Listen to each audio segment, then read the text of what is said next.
پرانے زمانے میں بنی اسرائیل کا ایک بادشاہ تھا جو کافر ہونے کے ساتھ ساتھ بہت ظالم بھی تھا، جو لوگوں کو خنزیر کا گوشت کھانے پر مجبور کرتا تھا اور جو آدمی انکار کرتا تو اسے سخت سزائیں دے کر ہلاک کروا دیتا۔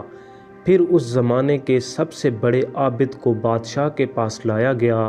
لوگ اس عابد کے مرتبے اور فضیلت سے آگاہ تھے۔ لوگ نہیں چاہتے تھے کہ اس عابد بزرگ کو بادشاہ کی طرف سے کوئی تکلیف پہنچے۔ چنانچہ ایک سپاہی نے عابد سے کہا، آپ مجھے ایک بکری کا بچہ ذبح کر کے دے دیں۔ جب بادشاہ کہے گا کہ اس عابد کے سامنے خنزیر کا گوشت رکھیں تو میں وہی بکری کا گوشت آپ کے سامنے پیش کروں گا۔ بادشاہ یہ سمجھے گا کہ آپ نے اس کی خواہش کے مطابق خنزیر کا گوشت کھا لیا اور اس طرح آپ بھی ہلاکت سے محفوظ رہیں گے۔ عابد نے بکری کا بچہ ذبح کر کے اس کا گوشت سپاہی کو دے دیا۔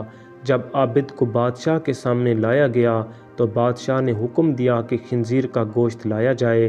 منصوبے کے مطابق تو اس سپاہی نے بکری کا گوشت عابد کو پیش کیا۔ بادشاہ نے کہا، میرے سامنے خنزیر کا گوشت کھاؤ۔ عابد نے کہا، میں ہرگز نہ کھاؤں گا۔ یہ سن کر سپاہی نے اشارے سے بتایا کہ یہ وہی بکرے کا گوشت ہے جو آپ نے دیا تھا، آپ بلا جھجک کھا لیں۔ لیکن عابد نے بادشاہ کے سامنے وہ گوشت کھانے سے انکار کر دیا۔ ظالم بادشاہ نے سپاہیوں کو حکم دیا کہ اسے قتل کریں۔ جب عابد قتل کے لیے لے جانے لگے تو وہی سپاہی قریب آیا اور کہا، آپ نے گوشت کیوں نہ کھایا؟ باخدا یہ وہی گوشت تھا جو آپ نے دیا تھا۔ عابد نے کہا، ایسی کوئی بات نہیں، بلکہ میں اس بات سے ڈر گیا تھا کہ لوگ میری وجہ سے فتنے میں مبتلا ہو جائیں گے، کیونکہ جب بھی کسی کو خنزیر کا گوشت کھانے پر مجبور کیا جائے گا تو لوگ کہیں گے کہ فلاں عابد نے بھی تو مجبور ہو کر حرام گوشت کھا لیا تھا، لہٰذا ہم بھی کھا لیتے ہیں۔